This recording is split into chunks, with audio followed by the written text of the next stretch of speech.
Hello, everybody. It's Jake Stenzian, host of Jake and Gino podcast with my co-host and multi-family mentor, the coach, chef, father, six, the best-selling author, the G-Daddy, Gino Bergeron. How's it going? Jake? Don't start talking walls with me, dude, because the walls stand up, all right?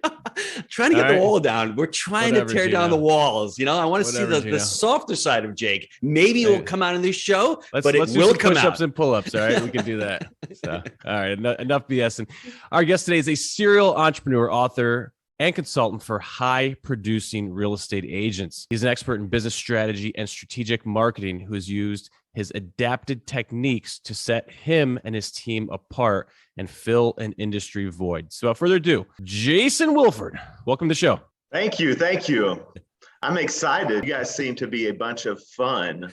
Damn it all, you better be excited because we bring the juice, all right? Hey, it's exciting to be in this world today. It sure is. It's a blessing. Yes. So, Jace, we were bantering a little bit before the show, and I know you've had a tremendous business career. You got some shows, you got some really cool stuff coming up. But, you know, I would get in trouble by the G-Dad if I did not get your background and your story. So please share with us how you got started in business. How I got started in business is I was homeless and I'll give you the fast story. I was homeless when I was 18 years old, lived in my car. In 1999, September of 1999, I walked in, I was, fumbling around in my life, trying to find out where I fit in and where I can move forward in my life. I was starving at that point, and I walked into a place that I thought was a travel agency because I thought working around vacations obviously would be fun. What I didn't know is that day would change my life forever because what it was not was a travel agency. It was vacation ownership. It was a timeshare place, and I walked in with a Tommy Hilfiger shirt, baggy pants on, 2 earrings, one in each ear, and looking for a job, which is not the smartest thing to do. But the gentleman, Richard Canonis, at the time, dressed in a super sharp suit, he said, hey, let me ask you a question. Can you go home and take those earrings out of your ear? Yes, I can. Can you go change your pants? Do you have like a suit that you can wear? Yes, I do. I have one suit. That's all I have. Do you have some nice shoes that you can put on? Yes, I can do that. And went home, changed, came back, and that's when my life changed forever because I got into 100% commission sales at that point. So I worked in the vacation ownership industry for a couple of years. That was my college. I learned from freaking wolves on professional sales floor that some of them making $350,000, $400,000 a year on 100% commission sales. Then I went to the remodeling and mortgage industry. I went to work for the second largest remodeling company in America. And I learned, worked through sales, a very systematic, disciplined sales system, just like in the timeshare industry. So I learned a lot there, became a general manager with that company. Things I learned through there that I use in real estate are big media marketing, radio, TV campaigns. We had $300,000-$400,000 a month going out in TV and radio. I had my telemarketers, I had 20 to 25 telemarketers at one time, 20 to 25 canvassers at one time. Had 20 to 25 very well-polished, disciplined closers at any given time, that it was my job to train them and to grow them. So, I was rocking and rolling in that industry until November. It was either October or November 2008 when the Great Recession really hit, and I got slammed. I learned a lot of things on what to do, but also what not to do as well. So a couple of those years there were very tough. I lost virtually everything: house, boat, BMW, everything. Or close to everything. Luckily, I had a second car that was 20 years old that I had. Learned a lot of things not to do, and that's being highly leveraged on credit, obviously. November 2011, me and my business partner, we joined together. She had been successful in real estate in the past. She'd been going through similar, also my life partner as well at the time. And November 2011, we had enough of how we were living at the time. we were not living the quote unquote best versions of ourselves. We drew the line in the sand, and that's when we said we've had enough, and we went into business together in real estate. 3-4 years later, we were Inc. Magazine's 354th fastest growing privately held company in America.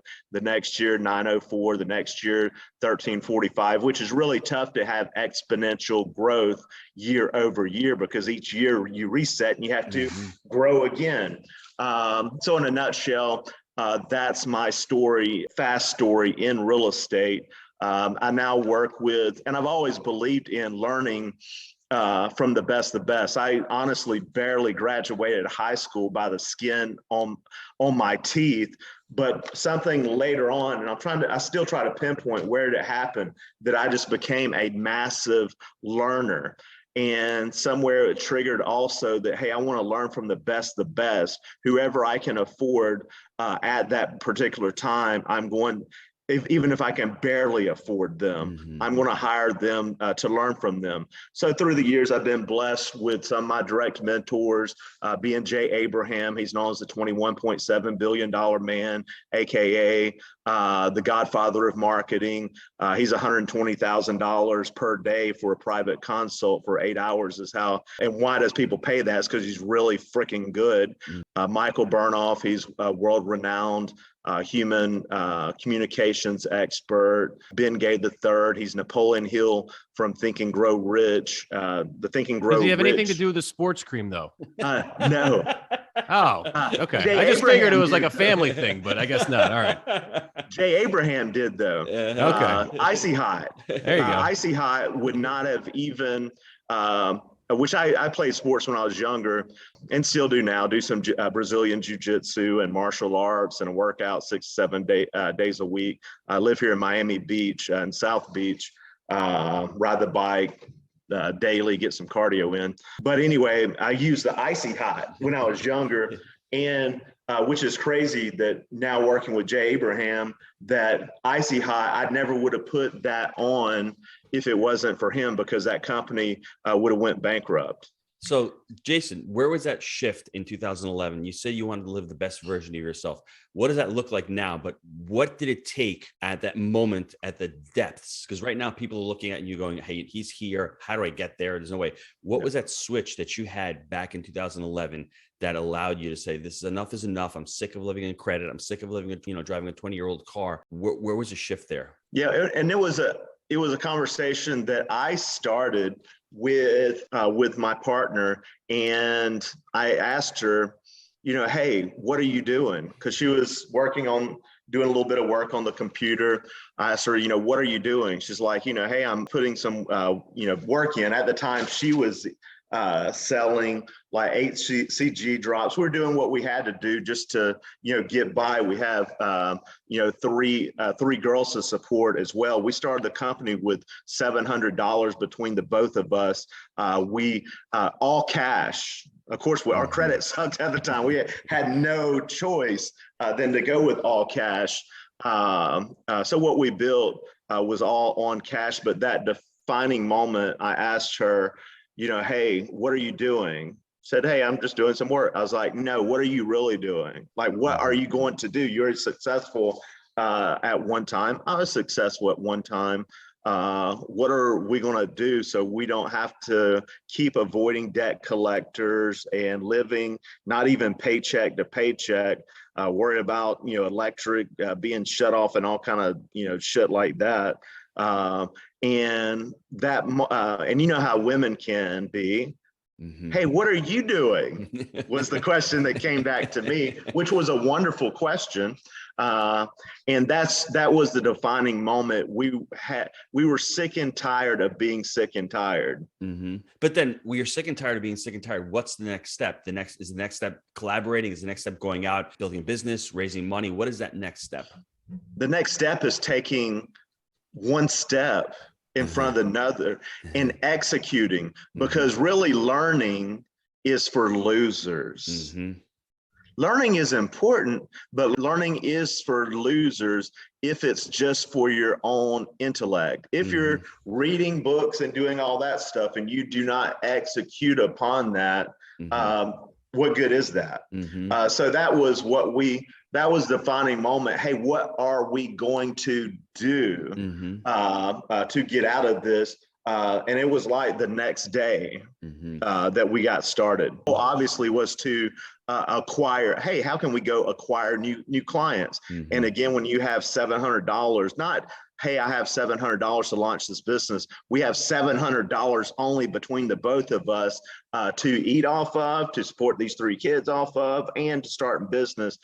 So, hey, what can we do that is cheap to zero expense to get started? And we went back to freaking old school, knocking on doors. We want to do it, but we had to do it. Education, Jim Quick says, is a change in behavior. Right. If you don't change your behavior through the education, that education really is pretty useless. And Jake and I like to say education times action equals results, which is great. We need to take education, but we need to have some kind of action behind that education. You wrote a great book. Let's dive into that book. Why did you write the book? Number one reason why I wrote the book with Jay Abraham was I wanted to deliver massive value back to the real estate community, being real estate agents. The book is very relevant also for really anyone in the housing industry, whether they're builders, loan officers in the title industry, insurance, etc. But specifically to real estate agents, with my number one mission in life, because I almost died last year at the end of, not last year, of 2020 now. And my personal mission statement became very clear and simple. Hey, I just want to positively impact 10 million or more people through my lifetime is what my mission became. And through writing this book, how do I spread preeminence throughout the real estate industry? And chapter 4 is called The Preeminent Agent, which comes from Jay Abraham's strategy of preeminence, which is being the most trusted, most authoritative, number one go-to, the trusted advisor to the consumer, the advocate for the consumer. You're falling in love with the client above and beyond your own products and services. You view the consumer before they're even your client as your client, and you play the long game, being that you're in the lifetime client game, not in the transactional, hey, I just sold that deal and made commission game. And why do I feel it's so important? It comes down to data. You guys may have read the book, Good to Great by Jim Collins, an amazing book. That book took years and years to write because it was all on data and metrics. So it wasn't on theory, it was on fact, and this book is wrote on fact as well. And one of those facts is, per study of Business Wire, here's the true fact that a lot of real estate agents like to bury their head in the sand like an ostrich, or maybe they don't know the fact, but the fact is that only 11% of consumers trust real estate agents. That's lower than politicians. That's and the media. Not good. That's not good in an industry that there are tons of disruptors that would like to intercept those billions and billions of real estate commission dollars. Is there a why behind that? Was there like basically, testimonial saying this is the reasons why, like the mistrust is so rampant in the industry? I honestly would have to go back to it, top of mind, and that would be we kind of know the answers. There's, it really comes back to preeminence. Are you preeminent or are you not? Are you after a commission check or are you not? What value do you provide? What kind of preemptive marketing do you do to educate clients that, hey, it's a lot more to it than just opening a door and, making a bunch of money? Because one of the perceptions in real estate from consumers is that real estate agents just make a shit ton of money. And that is just not the fact, because the fact is even another piece of data is per NAR, the average realtor last year only grossed around $43,300 last year. And they had $5,300 worth of expenses. So we can do the figuring on that. They only netted around $38,000. And that's realtors on average. That's not all real estate agents. Yes. The number is much lower, which is probably around $20,000 to $25,000. That's not the truth. And how does someone effectively market someone's home if a real estate agent is selling their home if they've only sold 4.5 transactions annually, which is the average number, another piece of data, and they only netted 20,000 last year? How can I afford to effectively market your home? Yeah, I think in my experience, so we're obviously in multifamily real estate, and I have very little experience in single family home transactions. And I've had one, and then I've been in this house that I'm currently in since then. And even in that one transaction, the agents wanted to list my house for significantly less than I thought it was worth. I then did not listen to them, got 30,000 more, and then it got into a bidding war and it got pushed up even higher. So that was the first mistake, because I felt, a certain way and they were trying to push back against it. And then in addition to it, I said, if you want this, I'm comfortable with, I think it was, let's just say 5% commission at the time, on the deal. And, we were kind of going back and forth, and on a Saturday afternoon, one of the agents literally came to my home, and I was upstairs playing with my daughter, and started like hardcore negotiating with me to the point where I had to kick her out of my house. So like when these are the types of things, when you have, commission breath, and ultimately you're not in service, you're in service for yourself, to your point. These are the kind of things, folks, I'm just saying to the realtors out there, this is the kind of shit that causes this mistrust, and you have to be in service. And look, people don't like being hardcore sold, even because here's the thing, I was being sold. People love to buy things though. Correct, but I was being hardcore. I was being hardcore sold by the agent just to get the deal done on my end to sell it, regardless of the back end and the sales after the fact. So I felt like I was driving the ship, and it was more of a hassle than a good experience. So I think, folks, these are the kind of things that obviously damage the relationship, and then they will not lead to referrals in the future. So Jason, I honestly think part of my life purpose is to add more value back into the real estate industry for real estate agents. And just quite honestly, I want to raise the standards in real estate, because quite honestly, just like even that experience that you had, that was a personal experience. I'm a big boy. I don't give a shit. You know what I mean? I'm just saying that's what it was. So like, I'm not going to. But you'd have been a pissed off boy. Yeah. If you for sure. I was pissed anyways. $30,000-$40,000 like you. I was more pissed that the person came into my home and was having this type of conversation in front of my daughter. I literally had to kick the woman out of my house. It was awkward. That's horrible. So Jason, let me add on to that strategy of preeminence. I know that you talk about the client. You have to view the client as the client and is not the customer. A couple of the things that I'm going to add on that as well. We like to employ what we call same side selling, which they talk about finding impact together.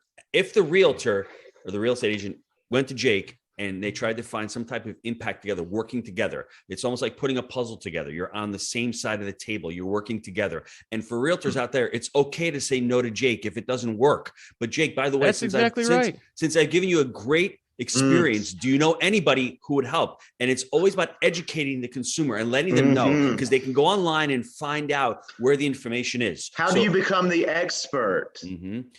By educating the consumer. I agree 100%. So that strategy premise, everybody. I felt like it was the opposite though. I felt like I was educating them on the market, and it just, I don't know. Well, and that's They the weren't problem. preeminent. Yes. Yeah. Well, the problem now is that the market is so hot. There's a lot of people. There's a low barrier to entry. So anybody can get into the space itself. They don't really have the sales techniques, and it's ABC, always be closing, instead of FIT, find impact together. That's the problem. And they don't have the long game. Jason, how did you adopt that long game? Because Jake and I talk about it on a 100-year podcast show we have. It's really called long-termism, that 100-year mindset where the client is here, but that client has so many other people to refer to. You want to create that experience. How did you have that shift, and how do you teach people that shift of forget about that instant gratification, transaction, equity, commission breath today, to looking at this and creating a long-term relationship for tomorrow? Quite honestly, I fell away from it for a while, but I try to do business like my grandfather did business. My grandfather's been passed away, for 22 years now. And I got away from that, honestly, being in one call close industries, timeshare, vacation, ownership. I still had those values, but those industries were, hey, you either walk out of the home with that deal or out of the sales office that day, or they're not buying or selling. So that is one thing that evolved through amazing mentors that I've had through the years. One of them, Rodney Webb, he is like the Tony Robbins in the remodeling industry. And someone asked him in a meeting one day, hey, do you think you're the best closer in the country in remodeling? He said, he thought about it for a second. He said, hey, I don't even think that I'm the best closer in Atlanta. And you know why? Because I don't have to be. Because when I'm done with my presentation, everybody always wants it. They want to buy it. I haven't sold it to them. And just the level of trust, Stephen Covey talks about, the levels of trust. And that's a huge piece of being preeminent is the trust gap.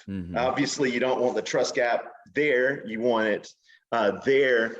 And really, it's my great mentors, Jay Abraham in particular, through the years, has coached me, mentored me back to lifelong clients versus just a one-call closed sale, where I agree with Jake, where he said, hey, that's a part of being preeminent. And that's one thing, a part of not having commission breath is there's not that desperation where I have to do a deal to be able to feed our families. Because we all three, just being real, if we were flat out broke and we had to feed our families, and we're going to have some commission breath. Not that we would do the wrong thing. You got to damper it down though with a little spray or some gum or something, man. You got to come on. You want to put some Bengay on, Jake? That's what I'm doing. I'm going to get some maybe the Bengay will back you off a little bit, But but going back to, I agree, having. You always have to do the right thing and have those tough conversations. That's a part of being preeminent. And going back to advising them, even if you aren't the best fit, because really, if you're being preeminent and you're through consultative selling, being straight up with them, letting them know that, hey, maybe I'm not the best fit for you in your situation. That's a part of being preeminence, is that you're not just trying to earn their business just to earn their business and get a paycheck. If you do know someone else that is in another niche that can better service that person, that's preeminence. It's, hey, I'm not going to be the one that's going to be able to best help you out. There's actually another guy that can help you out better because of your current situation. And or live to right fight now, another day. It's a small world out there, right? Or right now is not going to be the best time for you to buy a home. It's actually for your situation, it's actually going to be best for you to wait for 6 months or a year.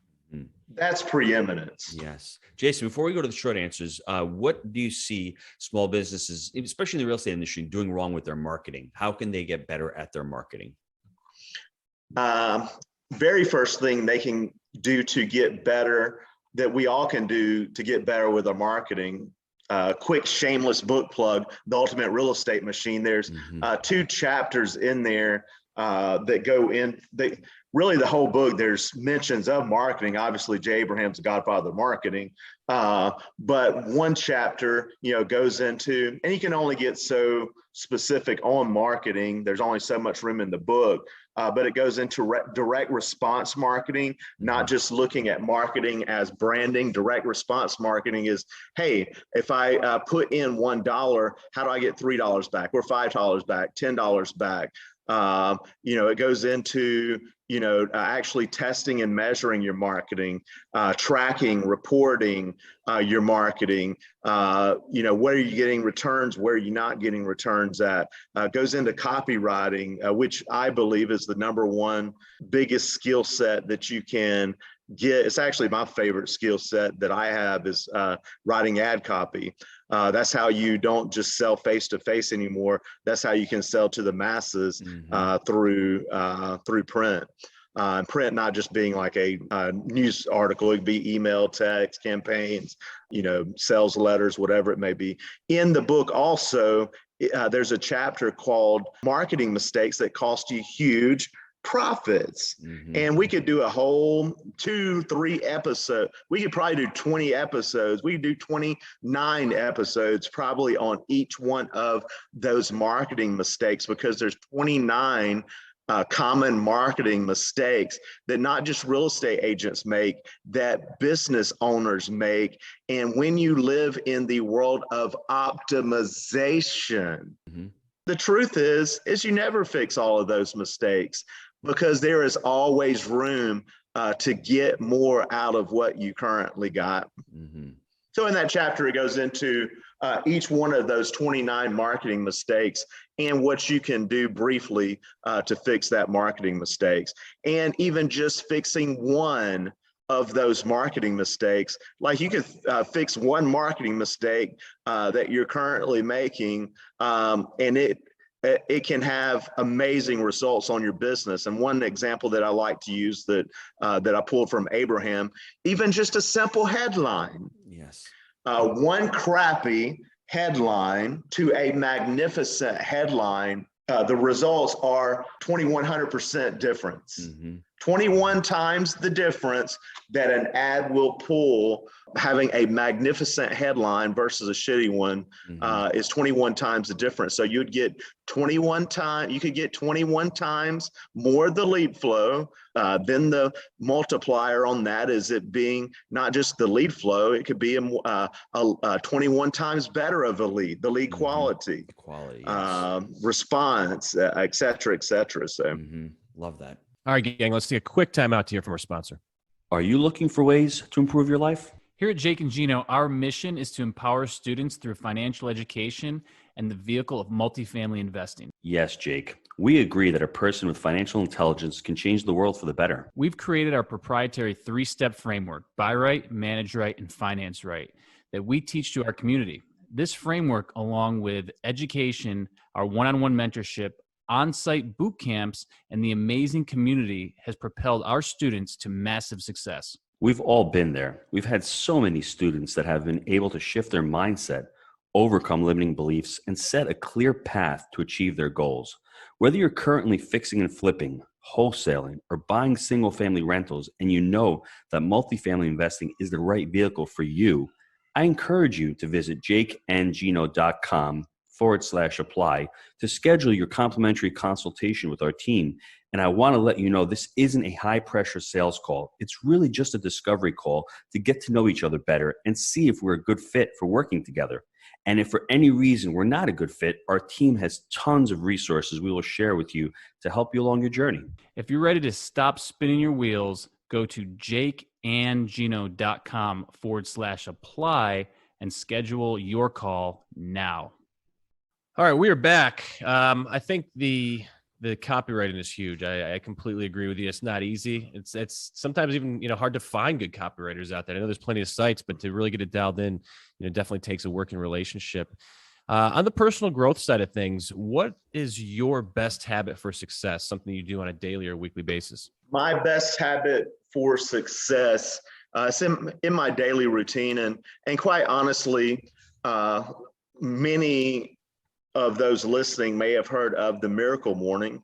And yes, I believe that, hey, the Miracle Morning is great. How Elrod did a magnificent job writing the book. In a nutshell, the routine of that book is SAVERS, which is an acronym that stands for silence, affirmations, visualization, exercise, reading, and scribing, which is journaling. And yes, I like that. But one thing I honestly don't believe in is that, not everybody, I don't think everybody, the early bird is not the only one that gets the worm. I personally, whether it's right or wrong, I used to wake up at 5 a.m. in the morning. I'm more of into living life by design. And, hey, if I work till 3 a.m. in the morning, I'm probably not waking up at 5 a.m. I just think that that's kind of for some people, that's a fallacy, and it's really whatever works best for you. Because I know some people that, hey, I wake up at 4 in the morning. That's my thing. I go hit the gym. And yes, I believe in hitting the gym every morning. And yes, I'm usually learning, listen to a podcast, listen to YouTube, listening to a book while I'm working out. So I'm also feeding my brain, because Jim Rohn said that you can either make your mind a treasure chest or you can make it a trash can. So I'm also always wanting to program my mind. Everybody that comes in here thinks it's cool, but it's approximately, to describe, it's 5 foot by approximately 20 foot, and it has nothing but writing on it. And it's programming my mind to win, because I have spent over $60,000 even the past 2 years on programming my mind to get what I demand out of life through professional neuro-linguistics programming. How do I persuade myself and influence myself to get what I want? So that's another piece of, programming the mind. But I just wanted to also just finish up with that, is that I don't believe just because everyone said, hey, I have to work. That's what you have to do, is you have to wake up at 4 a.m. or 5 a.m. and work out every morning. But also those folks that I know do that, and there's nothing wrong with that, because that works for them. But they're also usually in bed at like 9 p.m. and I'm working like 1, 2. That's just when I get shit. Sometimes, especially with creative work, you going back to copywriting, writing ad copy. I do a lot of info products as well, a lot of creative stuff. I used to lie to myself and I had a bullshit story, as Tony Robbins calls it, that, hey, I'm not very creative. I lived with that bullshit story for 40 years, and it was complete bullshit, because I am actually a very creative person. But sometimes that's just when those creative juices get out for me. So that's just one thing I did want to, hit on, whatever works for you that allows you to, and it comes down to mental models. What do you think?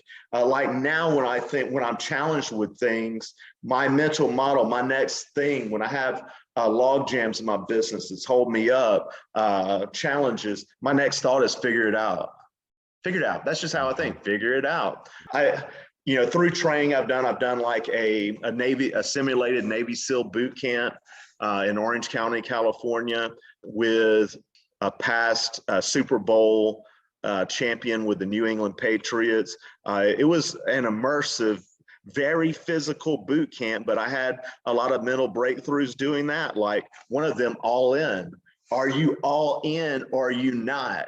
And there was stuff we had to do on the beach that was not pleasant, that really drilled in your head, all in. And that, hey, details matter. Because if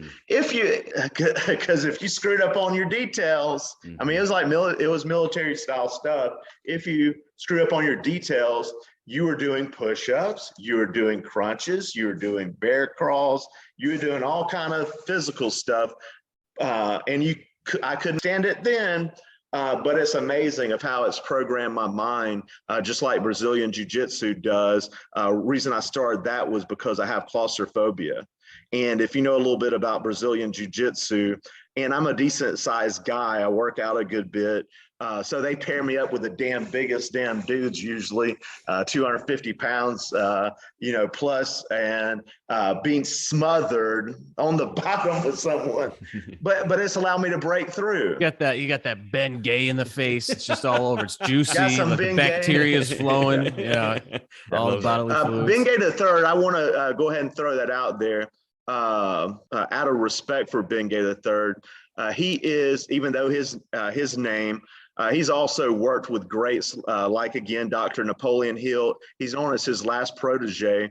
He's beat Zig Ziglar in sales contests, worked with Zig. He's worked with J. Douglas Edwards, Earl Nightingale. His book sold over 15 million copies, and they stopped counting like 20 plus years ago. So out of respect for him, because he is a great friend of mine and a direct mentor of mine, just want to give him the props that he deserves. He's actually going to be on he's going to be today. He's going to be helping my cast members for Agents on Fire, my streaming TV show that I have. So he's actually coming in on an episode to mentor with them because he's known as one of the most magnificent sales trainers in the world. All right. So to summarize the answer to the question about the best habit for success is 6 a.m. is for the birds. Don't put me in a box, bro. I think that's what we got out of it, right? It's what works for you. But keep moving, and moving forward, executing. So $700 in your pocket, you and your wife were there and trying to figure it out, come together. What did you learn about scaling a business from that point?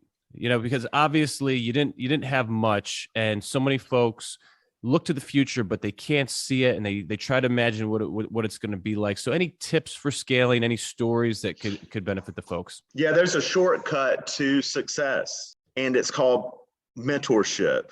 And it's even in the book. Another fallacy is that, hey, you have to take each step to the ladder of success. You have to take each step to the top, which is bullshit. You don't have to take that.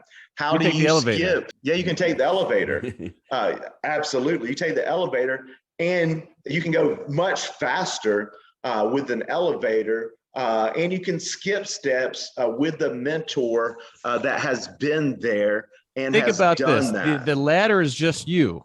Jason gets on the elevator with Ben Gay and he tells him what to do, and then he gets there a lot quicker and it's a lot easier. So I think this is a great analogy. Yeah. Because you're learning on their failures. And if you're a great student, which is what I'm finding out, because I'm the mentor and the host of the TV show, so I'm mentoring all of the agents. And quite frankly, there's a couple that are executing at a very high level. And there are some that are doing a little bit, but not doing a lot. And there's some that are doing nothing and just not showing up, which is life. That's life anyway.